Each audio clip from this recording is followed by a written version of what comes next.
الحمد لله نحمده ونستعينه ونستغفره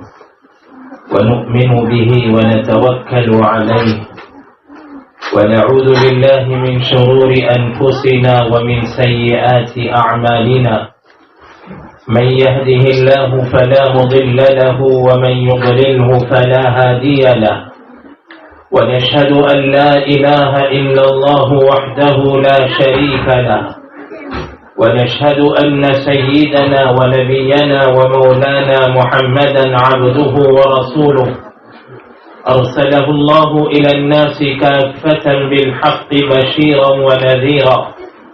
وداعيا إلى الله بإذنه وسراجا منيرا أما بعد فأعوذ بالله من الشيطان الرجيم بسم الله الرحمن الرحيم ولقد كرمنا بني آدم وحملناهم في البر والبحر ورزقناهم من الطيبات وفضلناهم على كثير ممن خلقنا تفضيلا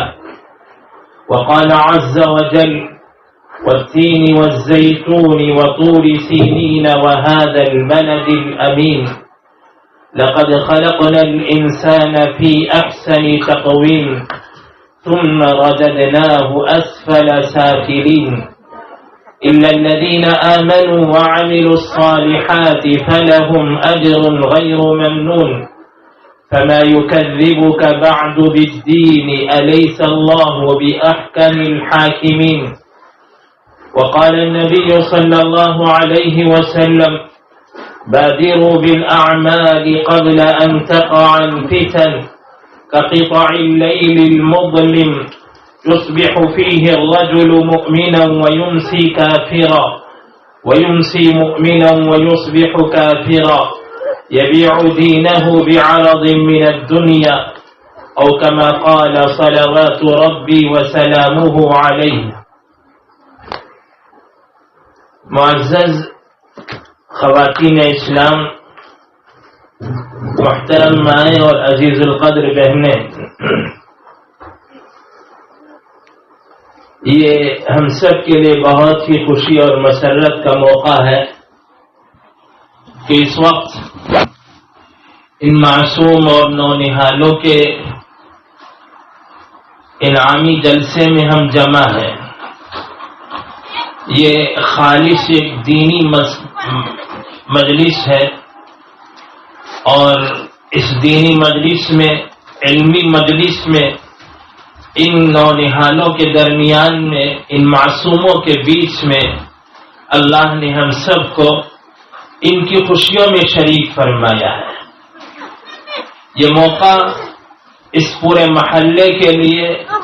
اور محلے میں بسنے والے گھر گھر کے لیے اور گھر کے فرد فرد کے لیے، ہر ایک کے لیے عید کی طرح کا موقع ہے۔ جلسہ گویا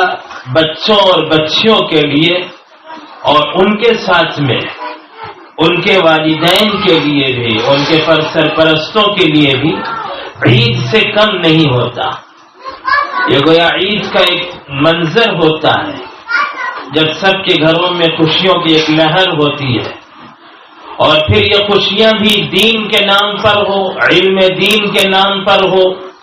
اللہ اور اس کے رسول صلی اللہ علیہ وسلم کی طرف اسے منسوب کر دیا گیا ہو، تو اس کا مقام اور مرتبہ بھی بہت ہی اونچا ہو جاتا ہے۔ چنانچہ موقع ایک تو خوشیوں اور مسرتوں کا بھی موقع ہے، اور خوشیاں اور مسرتیں بھی دین کے نام پر ہیں اور علم دین کے نام پر ہیں۔ اور اس طرح کی جو مجلسیں ہوتی ہیں جہاں دین کی باتیں کہی جاتی ہیں، سنی جاتی ہیں، بیان کی جاتی ہیں، وعظ و نصیحت کی باتیں ہوتی ہیں، جہاں معصوم بھی اپنی اپنی باتیں، دین کی باتیں بڑوں کو سناتے ہیں، تو اس کے اثرات پورے محلے پر ہی نہیں بلکہ پورے شہر پر اور پوری زمین پر اس کے اثرات مرتب ہوتے ہیں۔ اللہ رب العزت نے ہمیں انسان بنا کر پیدا فرمایا ہے تو اس کا اتنا بڑا احسان ہے کہ اگر ہم صرف ایک احسان کا شکر ادا کرنا چاہیں تو ہم ادا نہیں کر سکتے۔ اس نے ہمیں جو انسان بنا کر پیدا فرمایا ہے، صرف یہ ایک احسان بھی اتنا بڑا ہے کہ صرف اس ایک احسان کا شکر بھی ہم ادا نہیں کر سکتے۔ اس ایک احسان اور ایک نعمت کا شکر ادا کرنے سے بھی ہم قاصر ہیں، عاجز ہیں، بے بس ہیں۔ ہم سے ایک چیز کا بھی شکر ادا نہیں ہو سکتا، سجائے کہ آگے اور بھی بے شمار نعمتیں، ان گنت نعمتیں جن کو ہم گن ہی نہیں سکتے، جن نعمتوں کو ہم شمار ہی نہیں کر سکتے، ایسی بے شمار نعمتیں، دین کی نعمتیں، دنیا کی نعمتیں، جسمانی نعمتیں، روحانی نعمتیں، اور اس عالم کی نعمتیں، عالم آخرت کی نعمتیں، ایسی ایسی نعمتیں اور ایسی بے شمار نعمتیں جو اب تک ہوئی ہیں اور اب ہو رہی ہیں اور آئندہ اللہ کی طرف سے ہونے والی ہیں، اور نعمتوں کو ہم شمار نہیں کر سکتے، گن نہیں سکتے، تو ان کا شکر کیسے ادا ہو سکتا ہے؟ اور ان تمام نعمتوں میں صرف یہ ایک نعمت کہ اس نے ہمیں انسان بنا دیا، اس نے ہمیں انسان بنا کر پیدا فرما دیا، یہ خود کتنی بڑی نعمت ہے۔ اگر اللہ ہمیں انسان نہ بناتے تو ہم کچھ بھی ہو سکتے تھے، ہم کچھ بھی ہو سکتے تھے، ہم کوئی جانور بنا کر پیدا کر دیے جاتے۔ کون سی چیز ہے اللہ کو روکنے والی؟ کیا ہم اللہ سے یہ پوچھ سکتے تھے کہ اللہ آپ نے ہمیں جانور کیوں بنا دیا؟ اگر اللہ ہمیں درخت بنا دیتے، پتھر بنا دیتے، پہاڑ بنا دیتے، پانی بنا دیتے، یا کوئی اور مخلوق بنا دیتے، تو کیا ہم اللہ سے پوچھنے کی طاقت رکھتے ہیں؟ کیا ہم اللہ تعالیٰ سے پوچھ سکتے تھے کہ پروردگار آپ نے ہمیں یہ مخلوق کیوں بنا دیا؟ نہیں پوچھ سکتے۔ جب مٹی ہوتی ہے اور اس مٹی سے کمہار، مٹی کے برتن بنانے والا اس مٹی کو لیتا ہے اور اس سے برتن بناتا ہے، تو کسی سے ہانڈی بناتا ہے اور کسی سے لوٹا بناتا ہے، اور پھر جو لوٹے بنتے ہیں وہ لوٹے بیت الخلاء میں بھی استعمال ہوتے ہیں، تو کسی بیت الخلاء کے لوٹے کو پوچھنے کی یہ ہمت نہیں کہ تم نے مجھے یہ لوٹا کیوں بنا دیا جو اتنی گندی جگہ استعمال ہوتا ہے۔ مٹی کو پوچھنے کا اختیار ہی نہیں ہے، مٹی کے برتن بنانے والا جو چاہے بنا دیتا ہے۔ پروردگار عالم نے ہمیں پیدا فرمایا انسان بنا کر، کچھ اور مخلوق بنا دیتے اللہ ہمیں، تو ہمیں اللہ سے پوچھنے کی جرأت ہی نہیں ہوتی، ہمت ہی نہیں ہوتی، ہمیں پوچھنے کا کوئی اختیار نہیں ہوتا، اور بن مانگے بن پوچھے اس نے ہمیں انسان بنا دیا۔ اسی لیے اللہ تعالیٰ نے انسان کی تخلیق کے سلسلے میں اس احسان کو انسانوں کے سامنے یوں بیان فرمایا، قسم ہے انجیر کی، والتین والزیتون، قسم ہے زیتون کے پھل کی، وطور سینین، قسم ہے طور سینہ کی، پہاڑ کی، جس پہاڑ پر حضرت موسیٰ علیہ السلام اللہ رب العزت سے ہم کلام ہوئے، اور جہاں اللہ رب العزت سے حضرت موسیٰ علیہ السلام نے بات چیت فرمائی، اس پہاڑ کی قسم ہے، وَهَذَا الْبَلَدِ الْأَمِينَ، اور قسم ہے اس امانت والے شہر کی، مکہ مکرمہ کی۔ اللہ نے کتنی چیزوں کی قسم کھائی، انجیر کی، زیتون کی، طور پہاڑوں کی اور مکہ مکرمہ کی، چار چیزوں کی قسم کھا کر وہ رب العالمین فرماتے ہیں لقد خلقنا الانسان فی احسن تقویم، ہم نے انسان کو بہترین ڈھانچے میں پیدا کیا۔ اللہ تعالیٰ فرماتے ہیں کہ ہم نے انسان کو بہترین شکل میں، بہترین صورت میں پیدا کیا، اور ایسا پیدا کیا کہ اس سے بہتر شکل، اس سے بہتر صورت ہو ہی نہیں سکتی۔ اللہ نے انسان کو ایسا پیدا فرمایا، لقد خلقنا الانسان فی احسن تقویم، اور اس احسن تقویم، بہترین شکل اور بہترین صورت کو ذرا غور کریں۔ اللہ تعالیٰ نے ہماری جو شکل بنائی ہے، ہماری آنکھیں کس طرح پیدا فرمائی ہیں، ہمارے ہاتھ جیسے اللہ نے بنائے ہیں، ہماری ناک اور ہماری زبان اور ہمارا منہ، ہمارا چہرہ، ہمارے کان اور ہمارے جسم کی جو بناوٹ ہے، اگر اس بناوٹ کے بارے میں ذرا سا آپ غور کریں کہ اسے ذرا سا بدل کر دیکھیں کتنی بھونڈی سی شکل اور کتنی بری شکل بنتی ہے. مثال کے طور پر اللہ نے ہماری ناک سامنے رکھی ہے. خدا نخواستہ اگر یہ ناک سر کے اوپر لگا دی جاتی یا چہرے کے پیچھے پیٹھ کی طرف سے لگا دی جاتی, اگر سر کے پچھلے حصے میں ایک ناک لگا دی جاتی تو کتنی بری شکل ہماری بن جاتی. اللہ نے کتنی اچھی شکل ہماری پر بنائی, اس سے خوبصورت شکل ہماری ہو ہی نہیں سکتی. اور ہمیں کھانے کا طریقہ اللہ تعالیٰ نے یہ بتایا کہ ہم اپنے ہاتھوں سے کھانا لیتے ہیں اور اپنے منہ تک لے جاتے ہیں اور اس طریقے سے کھاتے ہیں. اور جانور کیسے کھاتے ہیں؟ جتنے جانور ہیں وہ اپنا منہ چارے کی طرف لے جاتے ہیں. جانور کھانے پر جھکتے ہیں, جانور چارے پر جھکتے ہیں, وہ اپنا منہ زمین پر لے جاتے ہیں اور اپنا منہ زمین پر لے جا کر زمین میں پڑے ہوئے چارے کو یوں کھاتے ہیں. اللہ نے ان کو ایسا ذلیل کیا کہ انہیں چارے کے سامنے جھکا دیا اور انہیں کھانے کے سامنے جھکنے پر مجبور کیا. وہ کھانے, دانے, پانی اور چارے کے سامنے جھکتے ہیں اور اپنا پیٹ بھرتے ہیں. اور اللہ نے ہمیں ایسے عزت کے ساتھ بھی کھلایا کہ ہمیں دانے کے سامنے جھکنے پر مجبور نہیں کیا, ہمیں کھانے اور پانی کے سامنے جھکنے پر مجبور نہیں کیا, بلکہ اللہ تعالیٰ نے کھانے اور روٹی کو ہمارے ہاتھوں میں دے کر ہمارے منہ تک پہنچنے کا انتظام فرمایا تاکہ ہماری عزت برقرار رہے. اللہ فرماتے ہیں وَلَقَدْ كَرَّمْنَا بَنِي آدم, ہم نے آدم کی اولاد کو عزت دی ہے, ہم نے انسان کو عزت بخشی ہے. انسان کو ایسی عزت ملی, اور جب اس انسان کو ایسی عزت ملی تو اللہ نے پوری کائنات میں اور پوری دنیا میں انسانوں کو یہ مقام عطا فرمایا کہ انسان کے اعمال سے پوری دنیا متاثر ہوتی ہے. پوری دنیا, ہوائیں متاثر ہوتی ہیں, پانی متاثر ہوتا ہے, پھل متاثر ہوتے ہیں, غلہ اور اناج پر انسان کا اثر پڑتا ہے, انسان کے اعمال کا اثر پوری زمین پر پڑتا ہے. انسان کے اعمال اتنے اہم ہیں. میں انسان ہوں, آپ انسان ہیں, میری بہنیں میری بات جو سن رہی ہیں غور کریں میری اس بات پر کہ ہم جو عمل کرتے ہیں, ہم جو بھی کام کرتے ہیں, ہمارے کام اتنے اہم ہیں. اللہ نے ہمارے کاموں کو اتنی اہمیت دی ہے. ہماری زندگی کے اعمال اور ہماری زندگی کے کام بیکار نہیں ہے.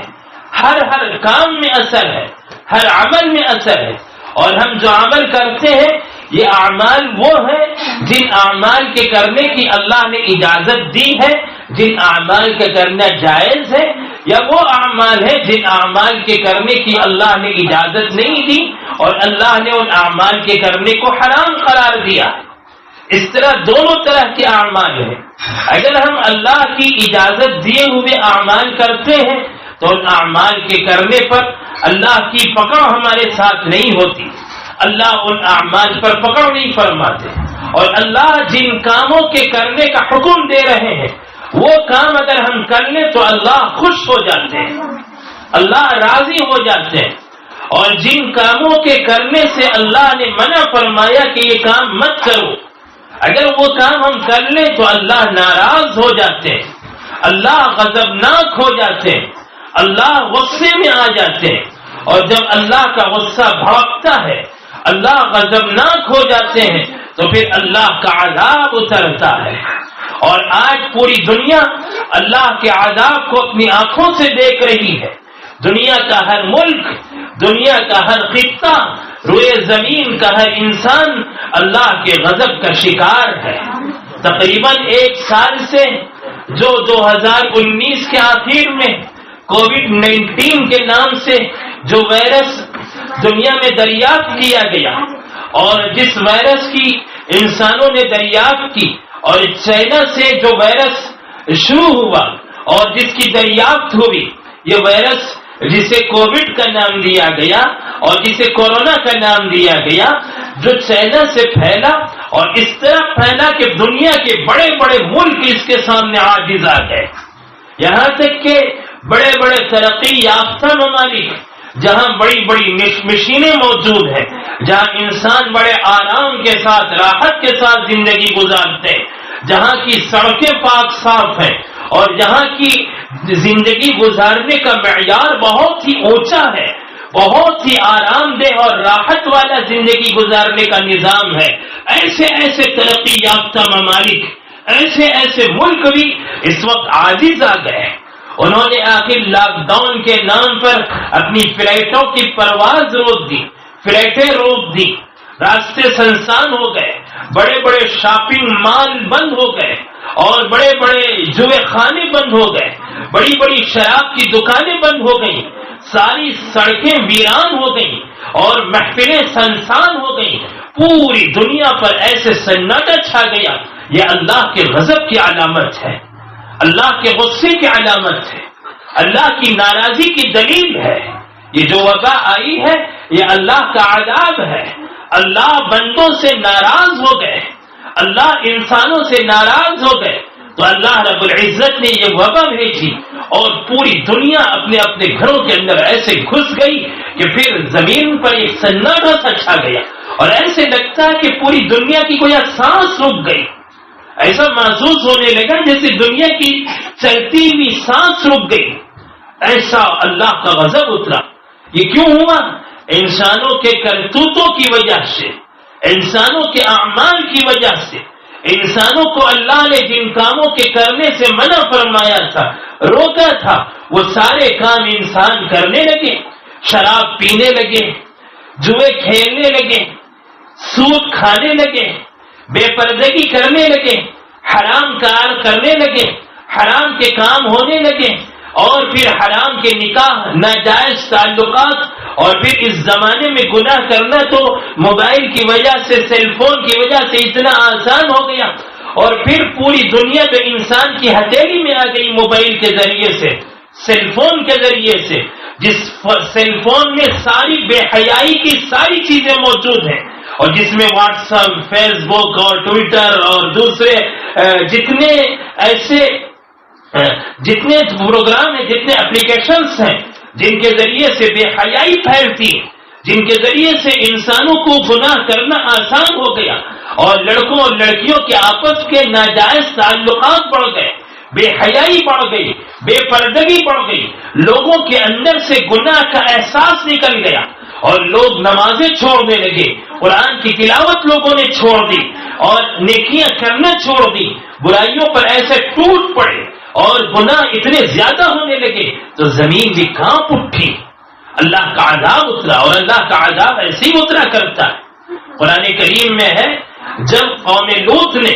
حضرت لوط علیہ السلام کی قوم نے گناہ کیا اور ایسا بدترین جرم کیا کہ اس سے پہلے روئے زمین پر کسی نے ایسا جرم نہیں کیا تھا، ایسا گناہ اس سے پہلے کبھی زمین پر ہوا ہی نہیں تھا، ایسا جرم، ایسا گناہ، ایسی نافرمانی جب قوم لوط نے کی، اللہ نے حضرت لوط علیہ السلام کو اس قوم کی طرف بھیجا۔ حضرت لوط علیہ السلام تشریف لائے اور اپنی قوم کو روکا، اس گناہ سے منع کیا، لیکن وہ ماننے کو تیار نہیں تھے۔ جب سمجھانے کے باوجود سمجھنے کو تیار نہیں ہوئے تو اللہ کا غضب بھڑک گیا، اللہ کو غصہ آ گیا اس قوم پر، اللہ ناراض ہو گئے اس قوم سے اور اللہ نے حضرت جبرائیل علیہ السلام کو بھیجا کہ جبرائیل جاؤ ذرا اس قوم کی خبر لو، دیکھو جس قوم میں اتنی برائیاں اور بے حیائیاں ہو رہی ہیں اس قوم کے اندر جا کر ذرا ان کی خبر لو۔ حضرت جبرائیل علیہ السلام تشریف لائے اور ان کے 600 پر ہیں، اس فرشتے کے 600 پر ہیں، ان 600 پروں میں سے صرف ایک پر کھول کر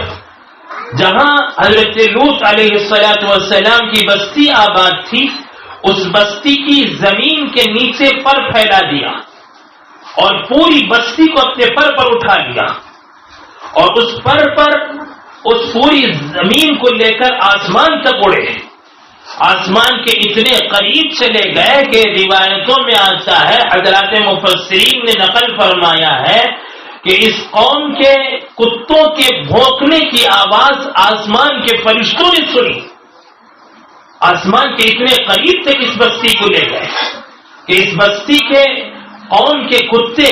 جو بھونک رہے تھے اس کی آواز آسمانوں تک جا رہی تھی. اور اتنی بلندی سے حضرت لوط علیہ السلام کی قوم کی اس بستی کو حضرت جبرائیل علیہ السلام نے ایسے الٹ دیا کہ وہاں سے وہ پوری زمین پر پھینکی گئی. اور اتنی بلندی سے جب زمین کی پستی پر آئی تو اتنا نیچے زمین یہ چلی گئی. اللہ فرماتے ہیں فَجَعَلْنَا عَالِيَهَا سَافِلَهَا وَأَمْطَرْنَا عَلَيْهَا حِجَارَةً مِّن سِجِّيلٍ مَّنضُودٍ. فرمایا کہ اس زمین کو ایسے الٹ دیا کہ زمین کے اوپر کا حصہ نیچے چلا گیا اور پھر اوپر سے پتھروں کی بارش بھی ہوئی. بستی میں جتنے لوگ تھے ان پر پتھر برسائے گئے, پتھروں کی بارش ہوئی اور پوری بستی والوں کو یوں ہلاک کر دیا گیا. اللہ فرماتے ہیں کہ اس طرح اس پوری بستی کو تباہ کر دیا گیا. یہ اللہ کا عذاب ہے. اور جہاں یہ عذاب اترا وہ جگہ اب ڈیڈ سی ہے. فلسطین کے علاقے سے لے کر اس وقت کے عمان اور جارڈان کی جو سرزمین ہے, اس پورے علاقے میں ایک چھوٹا سا دریا ہے. حقیقت میں اسے دریا بھی نہیں کہہ سکتے, لیکن چونکہ اس میں موجیں اٹھتی ہیں اس لیے یہ ایک چھوٹا سا دریا ہے جسے بحیرہ کہا جا سکتا. حقیقت میں ایک چھوٹا سا تالاب ہے, ایک بڑا تالاب ہے. اور اس بڑے تالاب کو سی کہتے ہیں, اسے سمندر یا دریا کہتے ہیں. دریا کہنے کا مقصد یہ ہے کہ اس میں موجیں اٹھتی ہیں, اسے ڈیڈ سی کہا جاتا ہے, مردار سمندر. اور مردار کیوں کہا جاتا ہے؟ اس لیے مردار کہا جاتا ہے کہ اس میں نمکیات کی مقدار بہت زیادہ. عموماً سمندر کا پانی جو کھارا ہوتا ہے,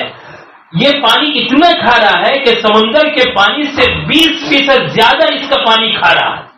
اور اتنا کھارا ہے, اتنا گاڑھا پانی اور اتنا نمکین ہے کہ اگر کوئی اس دریا میں اتر کر کھڑا ہو جائے تو اس کے پورے پاؤں میں آگرے پڑ جاتے ہیں, بدن میں لال لال رنگ کے سرخ نشان پڑ جاتے ہیں اور پورے بدن پر اس طرح نمک چمٹ جاتا ہے کہ نمک کو نکالنا مشکل ہو جاتا ہے. اور ایسا گندا پانی ہے, ایسا غلیظ پانی ہے کہ اس پانی میں ایک مینڈک بھی زندہ نہیں رہ سکتا, ایک مچھلی بھی زندہ نہیں رہ سکتی. یہاں تک کہ اردن سے یا عمان سے جو پانی بہتا ہوا آتا ہے, بارش کا پانی ندیوں کے ذریعے سے, ندی سے جو پانی آتا ہے, وہ پانی بہتے بہتے جب اس بحیرہ مردار میں ڈیڈ سی میں جا کر گرتا ہے تو اس سمندر میں گرتے ہی وہ مچھلیاں جو ساتھ میں وہاں سے تیرتی ہوئی آتی ہیں, وہ مچھلیاں اس پانی میں گرتی ہی مر جاتی ہیں. وہاں سے زندہ تیرتی ہوئی آئی, لیکن ڈیڈ سی میں پہنچتے ہی یہ مچھلیاں مر جاتی ہیں. اس لیے اس دریا کو ڈیڈ سی کہتے ہیں. یہ اللہ کے عذاب کا منظر ہے. آج تک اس قوم کی بے حیائی کا اثر زمین پر اس طرح پایا جاتا ہے کہ وہاں جو پانی ہے اس پانی میں ایک مچھلی تک زندہ نہیں رہ سکتی, ایک مینڈک تک زندہ نہیں رہ سکتا, کوئی جانور اس پانی میں زندہ نہیں رہ سکتا. یہ انسانوں کے اعمال کا اثر اتنا برا ہوتا ہے کہ انسان جب گناہ کرتے ہیں تو اس گناہ کی وجہ سے پانی تک خراب ہو جاتا ہے اور پانی کے اندر مچھلیاں تک زندہ نہیں رہ سکتی. اور آج اس عذاب کو ہوئے تقریباً 4000 سال ہو گئے. 4000 سال گزرنے کے بعد بھی اس پانی کا وہ برا اثر ختم نہیں ہوا. اس جگہ میں اللہ کے عذاب کا جو اثر باقی ہے وہ اب تک باقی ہے. 4000 سال گزرنے کے بعد بھی وہاں سے عذاب کا اثر ختم نہیں ہوا. تو پھر اندازہ لگائیں انسان کے اعمال کا اثر زمین کی چیزوں پر کیسے پڑتا ہوگا.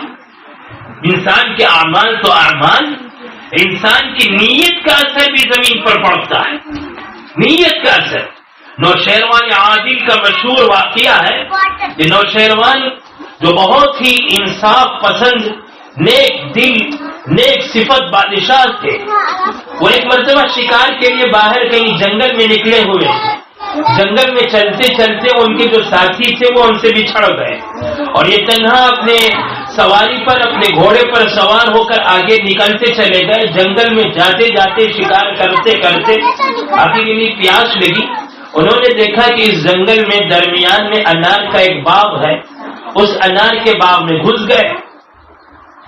انار کے باغ کے مالک کو بلایا، مالک پہنچا تو اس سے فرمایا کہ مجھے انار کا کچھ جوس پلا دو، پیاس لگی ہے۔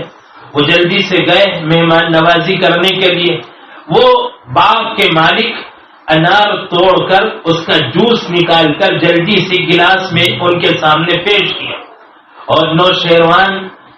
جب جوس پینے لگے تو انہوں نے محسوس کیا کہ اتنا میٹھا جوس ہے اور اتنے میٹھے انار ہیں، اور یہ سب میری حکومت میں یہ باغ ہے، میں اس باغ کو خرید لوں گا اور اپنے قبضے میں کر لوں گا تاکہ اس کے میٹھے انار کا جوس میں روزانہ پیتا رہوں۔ ان کے دل میں نیت آئی، ابھی ایک گلاس پیے تھے، ایک اور گلاس کی خواہش ہوئی، اس باغ کے مالک سے فرمایا کہ ایک گلاس اور دے دو، مجھے پیاس تو بہت شدید لگی، ایک اور گلاس پینے کی خواہش ہے۔ تو گئے، جا کر جلدی سے کچھ اور انار توڑے، ان کا جوس نکالا اور نکال کر پیش کیا۔ تو نوشیروان جب جوس پینے لگے تو پیتے پیتے فرمانے لگے تو پھیکا ہے، پہلے جو میں نے پیے تھے وہ تو بہت میٹھے تھے، یہ تو بڑے پھیکے ہیں، یہ کسی اور درخت کے ہیں، پہلے جس درخت سے تم نے توڑے تھے اسی سے توڑ لیتے۔ فرمایا اس مالک باغ نے، باغ کے مالک نے فرمایا کہ پہلے جس درخت سے میں توڑ کر لایا ہوں اب بھی اسی درخت سے توڑ کر لایا ہوں۔ تو فرمانے لگے کہ پہلے تو بہت میٹھے تھے، اب اتنے پھیکے کیوں ہو گئے؟ تو اس باغ کے مالک نے ایک جملہ کہا، انہوں نے کہا کہ شاید اس ملک کے حاکم کی نیت میں خطرہ آ گیا، نیت بدل گئی، ابھی اسے نہیں پتا کہ میرے سامنے جو بیٹھے وہ بادشاہ ہیں، وہی حاکم ہے، وہی نوشیروان، اسے ان کو معلوم بھی نہیں، وہ تو باغ کا مالک ہے، باغ میں رہتا ہے، رکھوالی کرنا، باغ کی باغبانی کرنا یہ اس کا کام ہے، باغ کا مالک، اسے کیا پتا کہ نوشیروان کون ہے، حاکم کون ہے، بادشاہ کون ہے، لیکن اسے پتا چل گیا کہ بادشاہ کے دل کی نیت بدل گئی، اور اس کا اثر یہ پڑا کہ اس بادشاہ کی حکومت میں جو باغ ہیں اور ان باغوں میں جو انار ہیں وہ انار پھیکے پڑ گئے نیت کے بدلنے کی وجہ سے۔ جب انسان کے دل کی نیت بدلتی ہے، دل کا ارادہ بدلتا ہے تو چیزوں پر اس کا اتنا برا اثر پڑتا ہے۔ نوشیروان عادل کے دل میں خیال پیدا ہوا اور ادھر سے یہاں انار پھیکا پڑ گیا۔ انسان کے اعمال کا اتنا زیادہ اثر ساری زندگی پر، انسان کے اعمال پر ایسے اثر پڑتا ہے، اس لیے اگر ہمارے اعمال اچھے ہیں تو دنیا میں امن ہوگا، سکون ہوگا، چین ہوگا، برکت ہوگی، گھروں میں میل ملاپ ہوگا، آپس میں محبتیں ہوں گی، الفتیں ہوں گی، سکون کا ماحول ہوگا اور عزت اور سربلندی ملے گی۔ اور اگر ہمارے اعمال بگڑ گئے، ہمارے اعمال خراب ہو گئے تو بے چینی آئے گی، بے برکتی آئے گی، نحوستیں اتریں گی، نحوست پھیلے گی اور گھر گھر میں جھگڑے ہوں گے، لڑائیاں ہوں گی، اختلافات ہوں گے، بیماریاں پیدا ہوں گی، اور پھر اس کے بعد وبائیں پھیلیں گی اور یہ بلائیں اتریں گی۔ یہ سب انسان کے اعمال کا اثر ہے۔ حضرت آدم علیہ السلام جس وقت زمین پر تشریف لائے اور زمین پر اتارے گئے تو پوری زمین میں کہیں کھارا پانی نہیں تھا، سارا پانی میٹھا تھا، سمندر کا پانی بھی میٹھا تھا، سمندر کا پانی بھی میٹھا تھا۔ جب حضرت آدم علیہ السلام زمین پر اتارے گئے اور کہیں زمین میں کوئی جگہ خشک نہیں تھی، بنجر نہیں تھی، خالی جگہ نہیں تھی، ہر جگہ ہریالی، ہر جگہ درخت اور ہر طرف ہریالی ہی ہریالی تھی،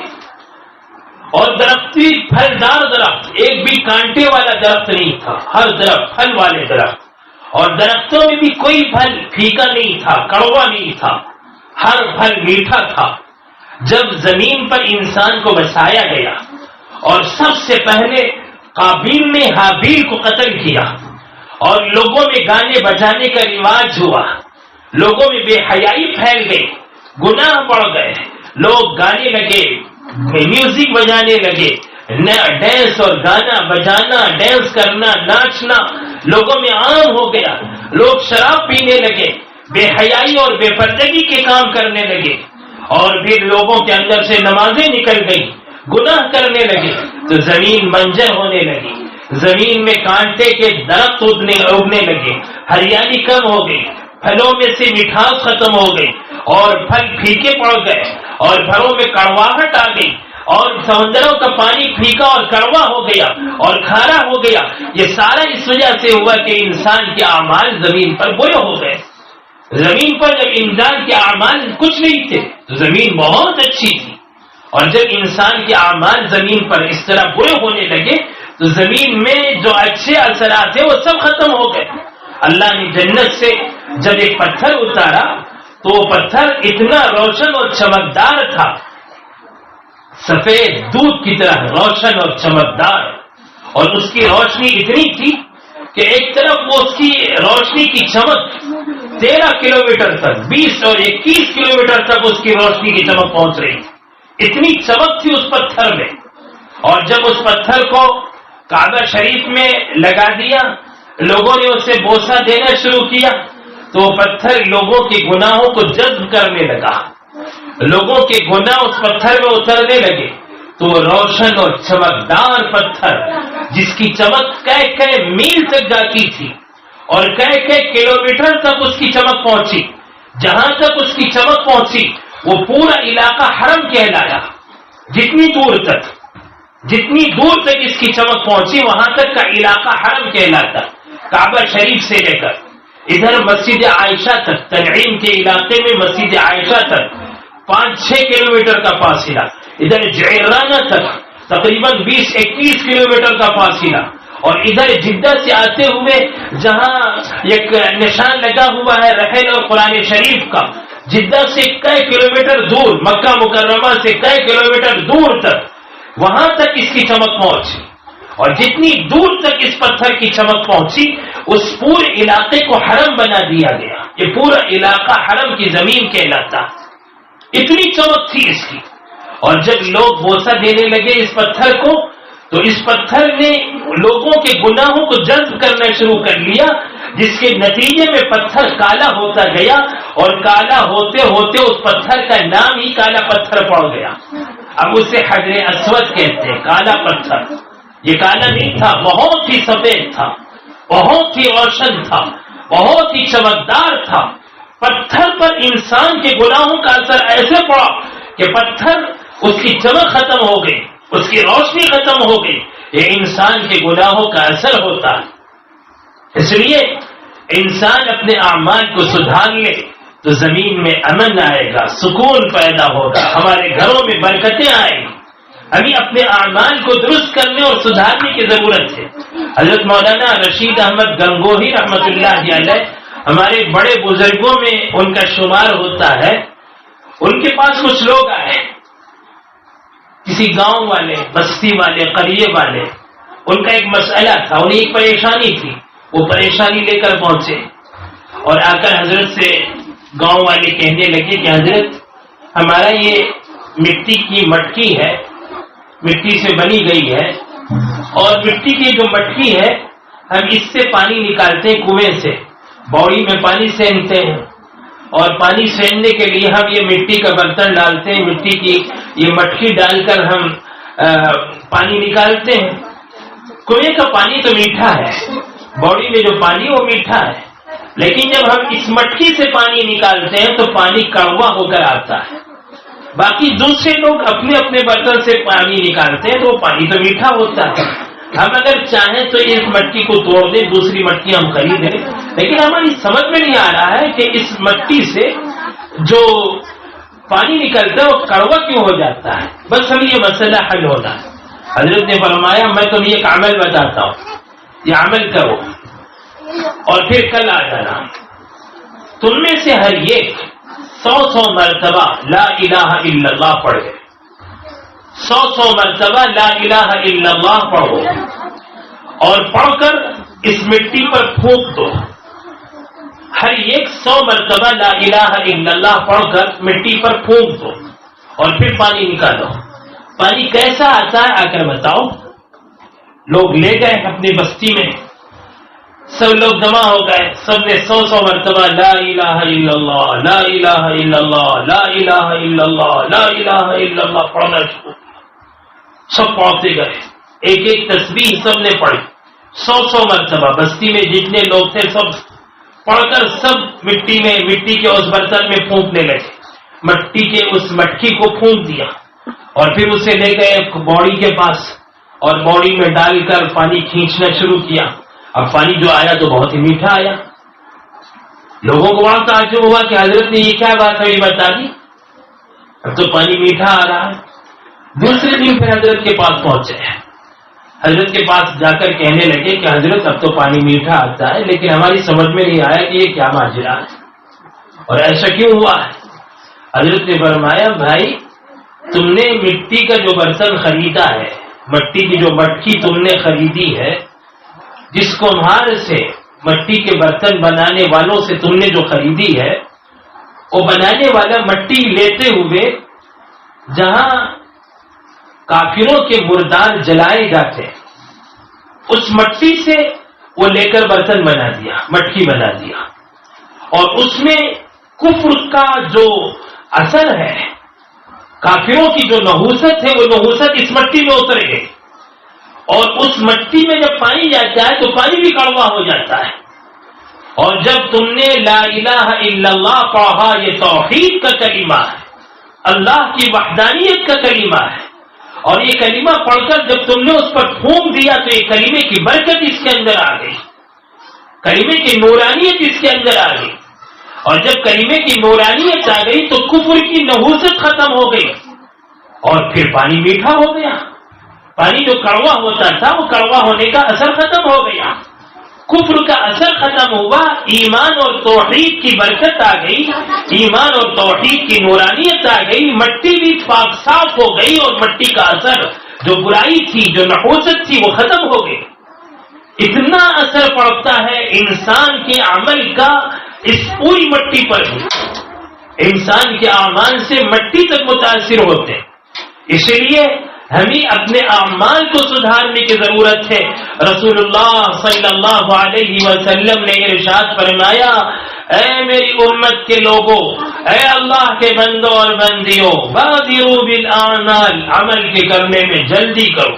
جلدی نیک اعمال کر لو، قبل ان تقع الفتن كقطع الليل المظلم، اس سے پہلے کہ فتنے امنڈ پڑے اور تمہارے اوپر بارش کے قطرے کی طرح فتنے گر پڑیں گے، فتنے برسنے لگیں گے، اور تمہارے اوپر ایسے فتنے آئیں گے جیسے رات کی تاریکی ہوتی، رات کا اندھیرا جیسے پھیلتا ہے، اس طرح فتنے پھیل جائیں گے۔ ان فتنوں کے پھیلنے سے پہلے نیک عمل کر لو، اور جب وہ فتنے آئیں گے تو لوگوں کے نزدیک دین کی کوئی وقعت نہیں ہوگی، دین کی کوئی قیمت نہیں ہوگی۔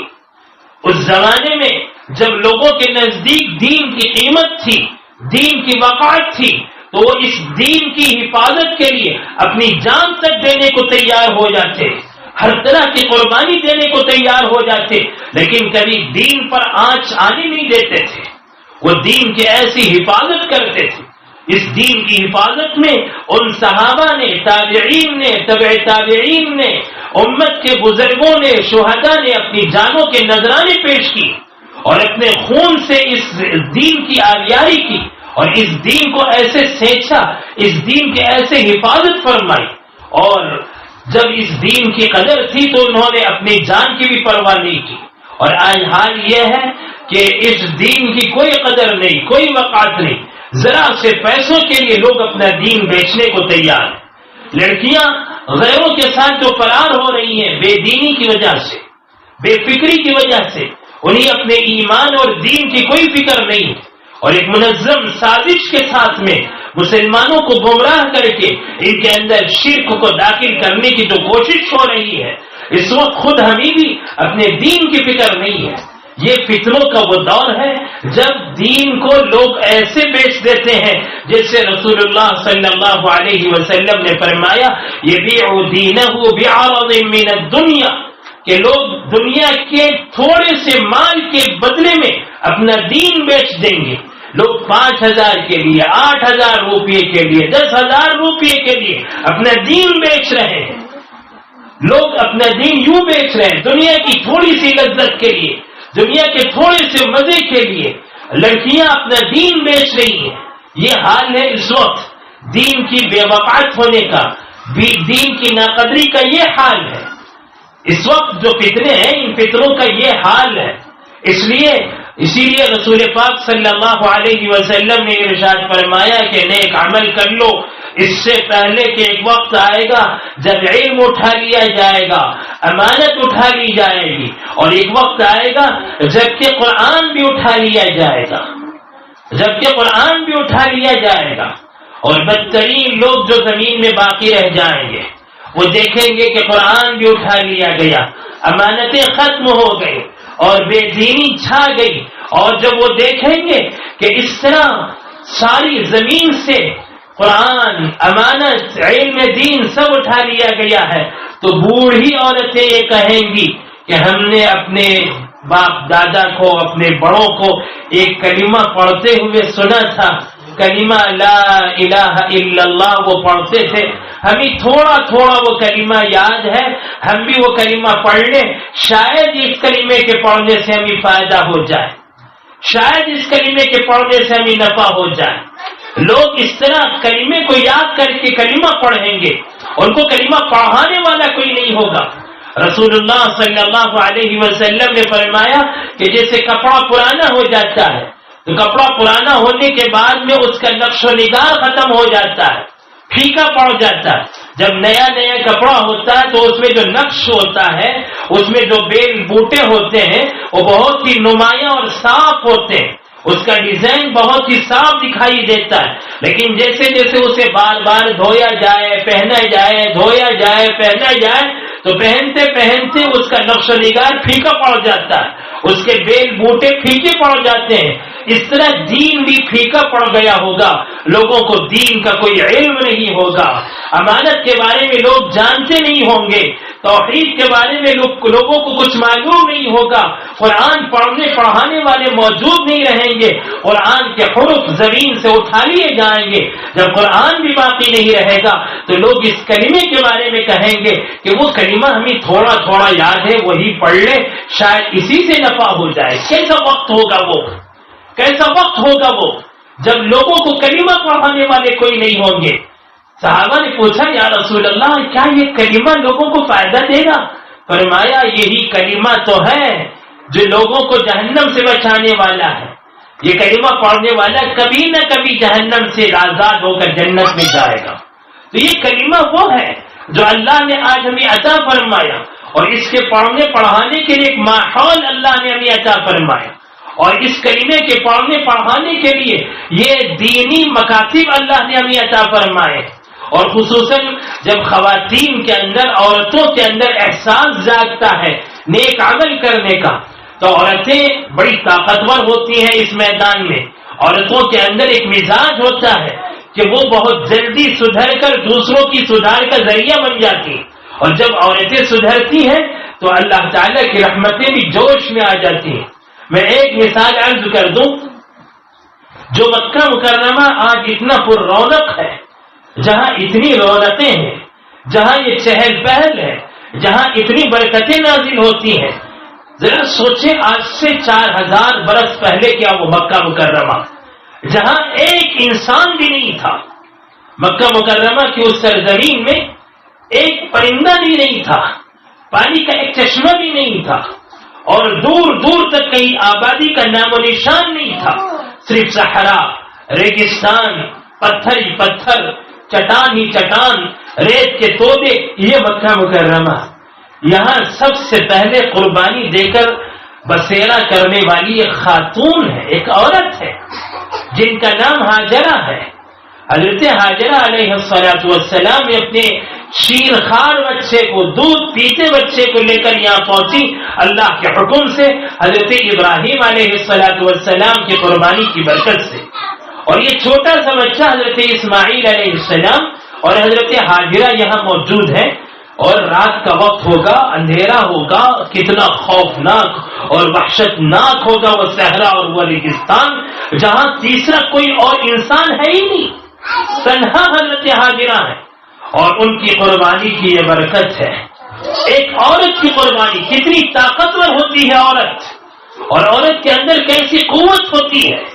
اور اس کے اندر کیسی تاثیر ہوتی ہے، اس کے اندر کیسی قوت ایمانی ہوتی ہے اور ان کے توکل کی مضبوطی کا عالم کیا ہوتا ہے، حضرت حاجرہ علیہ السلام کے مجاہدے سے سیکھیں۔ حضرت حاجرہ تنہا اس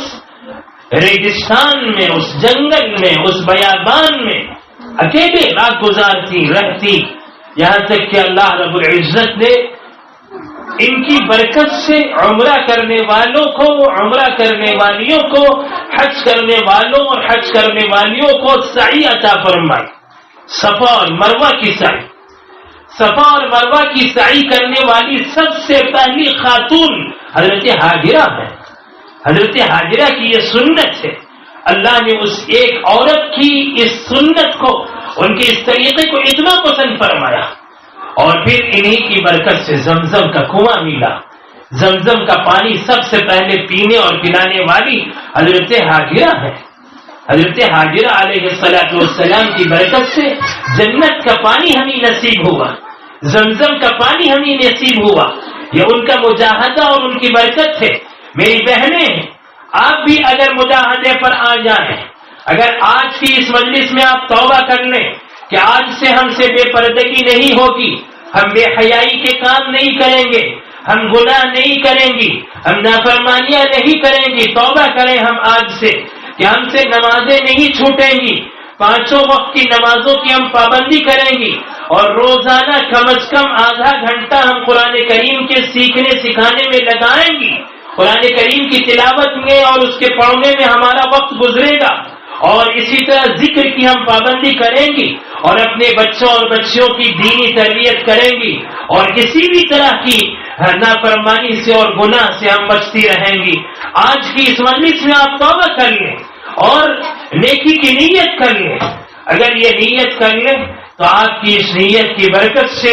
انشاءاللہ زمین میں امن قائم ہو جائے گا، مسلمانوں کو عزت نصیب ہو جائے گی، اور اللہ کی طرف سے رحمت نازل ہونے لگے گی، اور دنیا سے، زمین سے وبا ختم ہو جائیں گی، بلائیں ہٹا لی جائیں گی، اور اللہ کی طرف سے رحمتوں کا نزول ہوگا۔ اگر آپ ٹھان لیں تو اللہ تعالیٰ آپ کی برکت سے پوری زمین کے انسانوں پر اللہ کی رحمتیں نازل ہوں گی۔ بڑی مبارکبادی کے مستحق ہیں وہ طالبات، وہ بچیاں جو بڑی ہمت کے ساتھ میں، اور وہ بچے بھی جو بڑے حوصلے اور جرأت کے ساتھ میں آپ کے سامنے آ کر انہوں نے اپنا پروگرام پیش کیا۔ ماشاءاللہ یہ بچے اور بچیاں جو یہاں پڑھ رہی ہیں، اللہ ان بچوں اور بچیوں کی عمروں میں برکت نصیب فرمائے، ان کے علم میں ترقیات عطا فرمائے، اللہ ان کے ماں باپ کو، ان کے سرپرستوں کو خوب بدلہ اور بہترین جزا عطا فرمائے، اور ان کے پڑھانے والیوں کو اللہ بہترین بدلہ عطا فرمائے، اور ان کی محنتوں کو اللہ تعالیٰ قبول فرما لے۔ اور ایسے ہی جو بڑی عورتیں ہیں، میں ان سے گزارش کرتا ہوں کہ آپ کے جو مخصوص مسائل ہیں، دینی مسائل، نماز کے مسائل، طہارت کے مسائل، اور بہت سارے ضروری مسائل ہیں، ان مسائل کا سیکھنا آپ کے لیے بہت ہی ضروری اور لازمی ہے۔ جب تک دین کا یہ بنیادی علم نہیں ملے گا، اس وقت تک ہماری نمازیں درست نہیں ہو سکتی، اور نماز تو جنت کی کنجی ہے، نماز تو جنت کی کنجی ہے۔ جب تک ہماری نمازیں صحیح نہیں ہوں گی، ہم جنت کی مستحق نہیں بن سکتی ہیں۔ ہمیں جنت کے مستحق بننے کے لیے ہمیں اپنی نمازوں کو درست کرنا ہوگا، اپنی نمازیں صحیح کرنی ہوں گی، اور ہمیں اپنی نمازوں کے صحیح کرنے کے لیے ہمارا وضو صحیح ہو، ہماری طہارت صحیح ہو، ہم نماز کے مسائل جانیں اور سیکھیں۔ ان کو سیکھنا ہمارے لیے ضروری ہے، اور قرآن کریم ہماری زندگی کے لیے ایک روشن چراغ ہے، اور قرآن کریم کی برکتیں ہمیں حاصل کرنا اس لیے ضروری ہے کہ یہی نجات کا ذریعہ ہے، یہی نور ہے اور یہی روشنی ہے، اور یہی ہماری ہدایت کا سبب ہے۔ اس لیے قرآن کریم سیکھنے کے لیے آپ بھی، بڑی عورتیں بھی وقت نکال کر یہاں تشریف لائیں۔ اس مدرسے میں پڑھنے کے لیے صرف بچیاں ہی نہیں، بڑی خواتین بھی، بڑی عورتیں بھی، شادی شدہ عورتیں بھی آ کر پڑھ کر علم دین حاصل کریں، قرآن پاک کی تعلیم حاصل کریں اور علم دین حاصل کریں، اپنے ضروری مسائل اپنی ان مستورات سے سیکھیں، جو معلمات یہاں پڑھا رہی ہیں ان سے معلوم کریں، یہ بہت ہی ضروری ہے۔ یہ علم وہ ہے جس کے سیکھنے کی وجہ سے اللہ تعالیٰ ہمیں جنت کا مستحق بنائیں گے۔ اور بہت ہی مبارکبادی اور بہت ہی شکریہ ادا کرتے ہوئے میں اپنی بات ختم کرتا ہوں۔ ابھی اذان ہونے والی ہے، تھوڑی دیر انتظار کر لیں، پروگرام جاری رہے گا، اذان کے بعد میں دعا ہو جائے گی انشاءاللہ۔ چلو اللهم لك الحمد كما أنت أهله فصل وسلم على سيدنا محمد كما أنت أهله وافعل بنا ما أنت أهله فإنك أنت أهل التقوى وأهل المغفرة اللهم صل وسلم وبارك وترحم وتحنن على سيدنا محمد وعلى آل سيدنا محمد اللهم إنا نسألك الهدى والتقى والعفاف والغنى اللهم يا أول الأولين ويا آخر الآخرين ويا ذا القوة المتين ويا راحم المساكين ويا أرحم الراحمين اللهم يا حي يا قيوم برحمتك نستغيث أصلح لنا شأننا كلها ولا تكلنا إلى أنفسنا طرفة عين اللهم يا مصرف القلوب صرف قلوبنا على طاعتك اللهم يا مقلب القلوب ثبت قلوبنا على دينك اللهم إنا نسألك فواتح الخير وخواتمه وجوامعه وكوامله وأوله وآخره وظاهره وباطنه نسألك الدرجات العلى من الجنة يا رب العالمين اللهم إنا نسألك من خير ما سألك منه عبدك ونبيك محمد صلى الله عليه وسلم ونعوذ بك من شر ما استعاذ منه عبدك ونبيك محمد صلى الله عليه وسلم وأنت المستعان وعليك البلاغ ولا حول ولا قوة إلا بالله العلي العظيم اللهم استر عوراتنا وآمن روعاتنا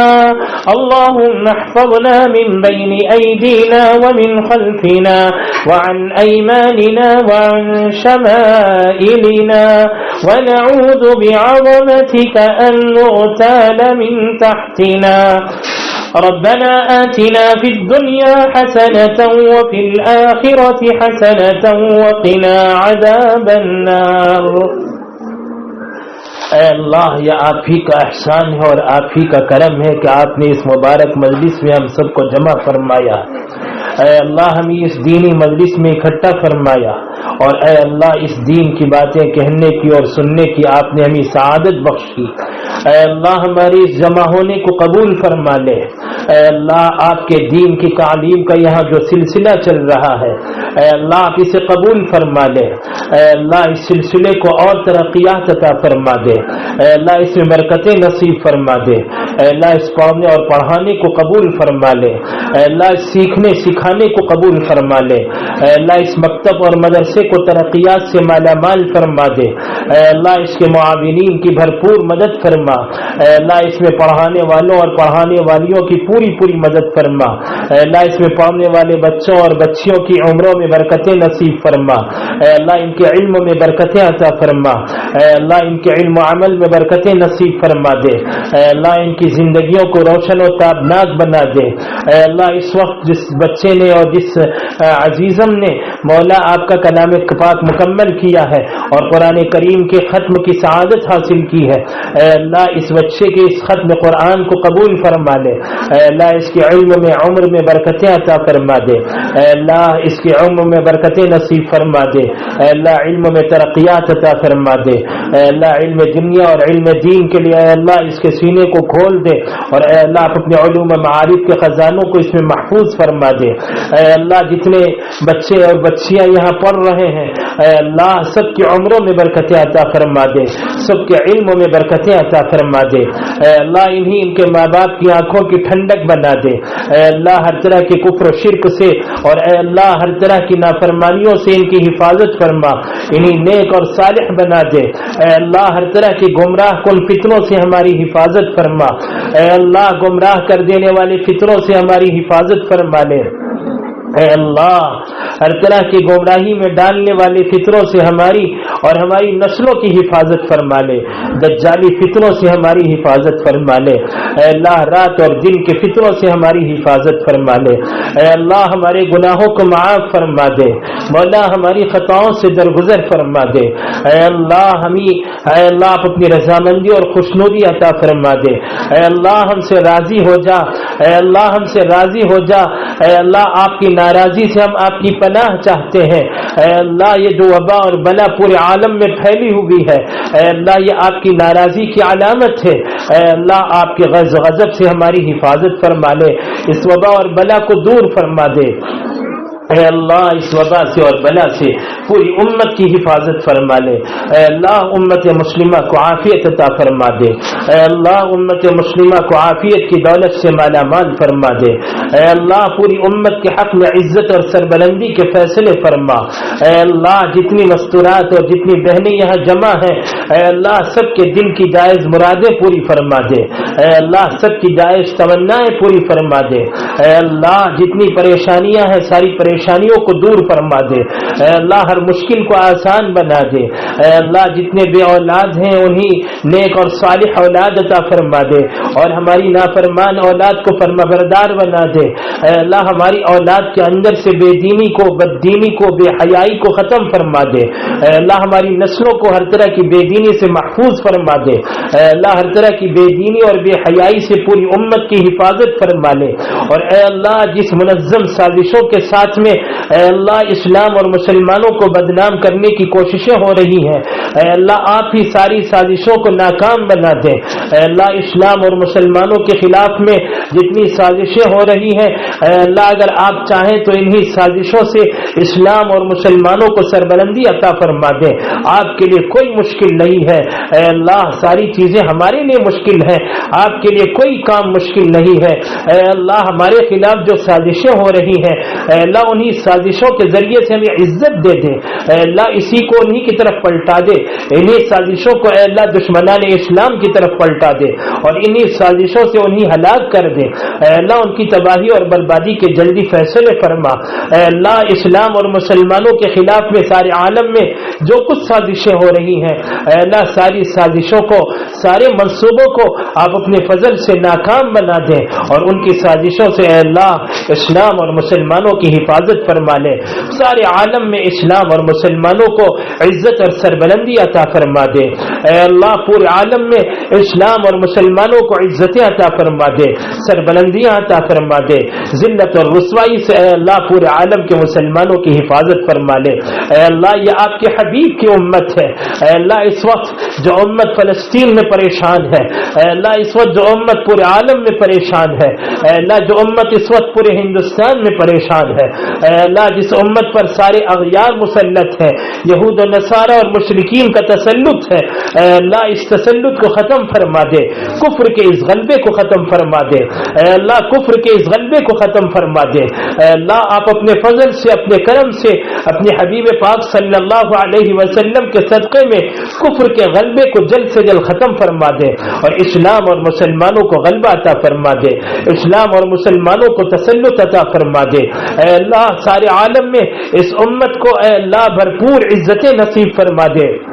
اے اللہ یہ آپ کے لاڈیلے نبی کی لاڈیلی امت ہے، اے اللہ اس امت کے لیے آقا نے عرش پر دعائیں لمبی لمبی دعائیں مانگی ہیں، اے اللہ اس امت کے لیے آقا نے فرش پر لمبے لمبے سجدے کر کے دعائیں مانگی ہیں، اے اللہ آپ اپنے حبیب کی اس امت کی لاج رکھ لے، اے اللہ آپ حسن اور حسین کے نانا کی امت کی لاج رکھ لے، اے اللہ حضرت عائشہ اور حضرت خدیجہ کے سرتاج کی امت کی لاج رکھ لے، اے اللہ حضرت فاطمہ الزہرا کے ابا جان کی اس امت کی لاج رکھ لے، اے اللہ اس امت کی لاج رکھ لے، اے اللہ یہ آپ کے حبیب کی امت ہے، اے اللہ اس امت کو جو لوٹا اور پیٹا جا رہا ہے پورے عالم میں، اے اللہ آپ ان برے دنوں کو جلدی ختم کرا دیں اور عزت کے دن انہیں نصیب فرما دیں، اے اللہ اس امت کو عزت کے دن نصیب فرما دے، اے اللہ اس وبا سے اور اس بلا سے جس میں پورا عالم شکار ہے، اے اللہ اس سے جلد ہمیں عافیت عطا فرما دے اور پورے عالم کے سارے مسلمانوں کو عافیت عطا فرما دے،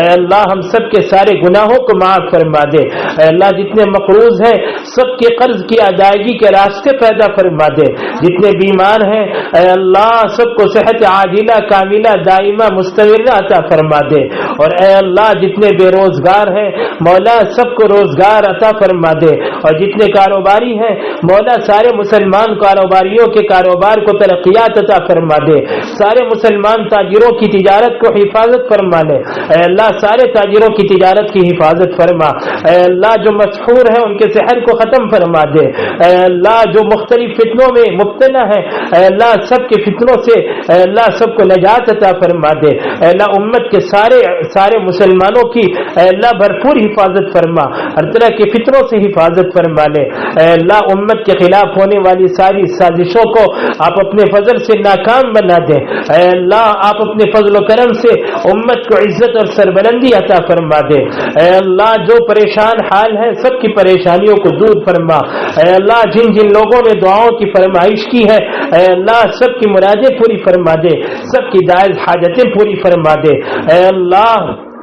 جتنے مرحومین ہیں اے اللہ سب کی مغفرت فرما، ان کے درجات کو بلند فرما، ان کی قبروں کو منور فرما، اے اللہ ہمارے دور کے قریب کے رشتہ دار جتنے مرحوم ہو چکے ہیں اے اللہ سب کی مغفرت فرما دے، اے اللہ ہمارے ماں باپ جو بقید حیات ہیں ان کی عمروں میں برکتیں عطا فرما، اے اللہ صحت اور سلامتی کے ساتھ میں عافیت کے ساتھ میں اعمال صالحہ کے ساتھ میں انہیں عمر کی درازی عطا فرما، اور اے اللہ ہمارے ماں باپ یا دونوں میں سے کوئی بھی اے اللہ آپ کے جوار رحمت میں آ چکے ہوں تو اے اللہ ان کی مغفرت فرما دے، ان کے درجات بلند فرما، اے اللہ ان کی قبروں کو منور فرما اور ہم پر بھی رحم فرما، جب ہمارا بھی شمار مرحومین میں ہو جائے گا اے اللہ جب ہمارا بھی حشر ان کے ساتھ ہو جائے گا اے اللہ اس وقت ہمارے ساتھ بھی رحم کا کرم کا معاملہ فرما لے، اے اللہ ہمارے ساتھ بھی رحم و کرم کا معاملہ فرما، اے اللہ ہم میں سے ہر ایک کو اپنے اپنے وقت پر حسن خاتمہ کی دولت سے مالا مال فرما، اے اللہ ہماری ساری دعاؤں کو قبول فرما لے،